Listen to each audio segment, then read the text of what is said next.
E nós vamos agora com o André Anelli, direto de Brasília, porque a ala oposicionista do Centrão aumentou a pressão sobre o ex-presidente por uma definição do candidato da direita para 2026. O André Anelli chega ao vivo, diretamente de Brasília, em frente ao hospital onde está o ex-presidente Jair Bolsonaro, e vai nos trazer detalhes sobre isso. A corrida pela sucessão, André Anelli. Isso mesmo, Kobayashi. São vários nomes nesse momento que acabam se apresentando como candidatos a sucessores ou então a herdeiros do eleitorado do ex-presidente Jair Bolsonaro. O principal deles, a gente destaca, é Tarcísio Gomes de Freitas, governador de São Paulo. Mas outros ainda correm por fora. Exemplo de Romeu Zema, governador de Minas Gerais, e Ronaldo Caiado, governador de Goiás, além do governador do Paraná, Ratinho Júnior. Até o momento, o Partido Liberal ainda trabalha com a hipótese de o próprio ex-presidente Jair Bolsonaro ser candidato ao Palácio do Planalto em 2026, só que por conta então da situação jurídica cada vez mais complicada, cada vez mais prejudicial, impedindo então o ex-presidente Jair Bolsonaro de se tornar candidato, essa possibilidade vai então se distanciando, e aí o Partido Liberal agora já tem começado a buscar outras alternativas e espera que o próprio ex-presidente se manifeste nos próximos dias no sentido de apontar, então, quem seria o seu sucessor. Nesse momento, então, o Partido Liberal ainda não trabalha com um nome fixo, um nome que seria, então, esse herdeiro político do ex-presidente Jair Bolsonaro. Agora, Kobayashi, como você destacou, a gente continua aqui em frente ao Hospital Death Star, uma unidade de saúde particular aqui em Brasília, na Asa Sul, onde o ex-presidente Jair Bolsonaro passou já por um procedimento de ordem dermatológica para retirada de manchas marrons pequenas, uniformes, regulares, espalhadas pela pele. Essas manchas foram tiradas para realização de biópsia, para constatar então se essas marcas, se esses sinais são benignos ou malignos, e existe a expectativa de que a qualquer momento o ex-presidente Jair Bolsonaro passe por aquela porta e deixe o hospital, uma vez que a previsão de alta é ainda para hoje. A gente pode ver aqui atrás novamente muita mobilização da Polícia Militar, também a Polícia Penal, que o acompanha na prisão domiciliar.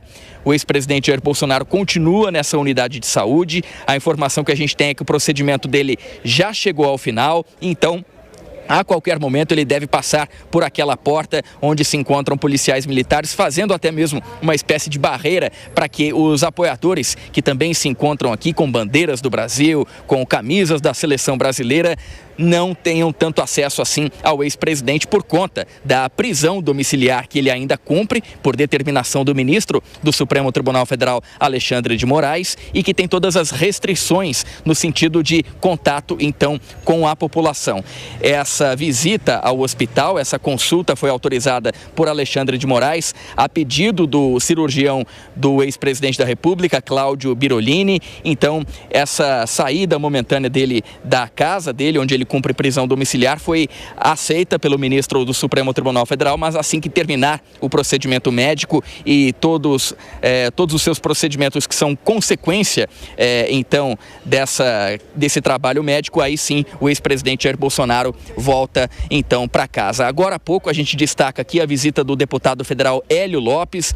Ele conversou com alguns apoiadores, fez uma rápida declaração à imprensa, fez críticas ao ministro Alexandre de Moraes, até mesmo chegou a conversar com alguns policiais militares que estão ali na porta para, de repente, tentar algum acesso ao ex-presidente Jair Bolsonaro, e o deputado falou que então já fez um pedido, inclusive, ao STF para que possa visitar o ex-presidente da República na casa dele, mas até o momento ainda não trouxe nenhum tipo de retorno, ele não recebeu nenhum tipo de retorno do ministro do STF, Hélio Lopes. Então, aparentemente, ele estava aqui no nosso campo de visão, mas aparentemente, então, ele já deixou aqui o hospital depois de falar com apoiadores e também com policiais militares. Kobayashi. Muito obrigado, André Anelli, ao vivo, diretamente de Brasília. Por aqui, deixa eu chamar o Luiz Augusto Durso. Durso, antes de comentar com você a respeito da sucessão, a pressão para a escolha de um nome para a disputa das eleições de 2026, chamou muito a atenção o número de policiais penais ali na frente do hospital. Você é advogado criminalista, você está sempre nos fóruns aí, já viu, né, como funciona uma escolta de presos, pessoas perigosas, às vezes até faccionados, enfim. Eu, pelo menos, nunca vi um tanto de policial assim fazendo uma escolta de uma pessoa, um pelotão inteiro de policiais na frente do hospital, escoltando ali Jair Bolsonaro. Como é que você analisa esse volume intenso aí de preocupação das forças policiais? Olha, Kobayashi, é desnecessário.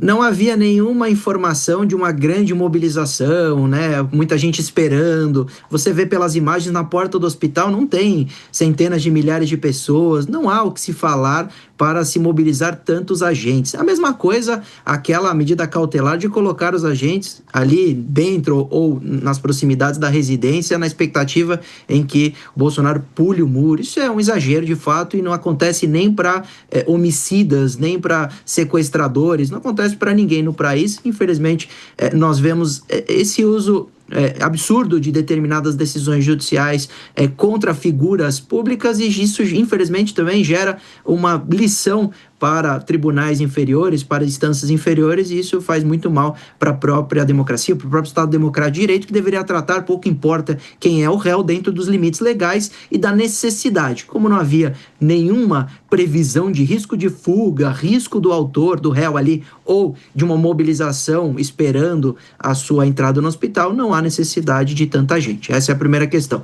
Com relação à transição, o Centrão está preocupado em questão do time, porque nós temos que lembrar que aquela medida cautelar que o Bolsonaro não pode se manifestar nas redes sociais, ela permanece vigorando, ela não foi revogada com a condenação. E isso é um problema muito grave do ponto de vista político para essa transição, porque o Bolsonaro não consegue nem a público dizer quem seria seu nome preferível e começar essa transição na expectativa, ou se ele realmente acreditar que vai ser preso, de passar o bastão antes desse momento, porque com a prisão, essa transição fica absolutamente prejudicada, mesmo na expectativa dele ter a medida cautelar de se manifestar revogada. Ele poderia falar preso, como aconteceu inclusive com o ex-presidente Lula, que tinha alguém fazendo tweets enquanto ele estava preso. Agora, talvez essa medida cautelar não seja revogada, e aí do ponto de vista político tem uma preocupação gigantesca de como o Bolsonaro vai poder passar o bastão, se assim decidir, para o seu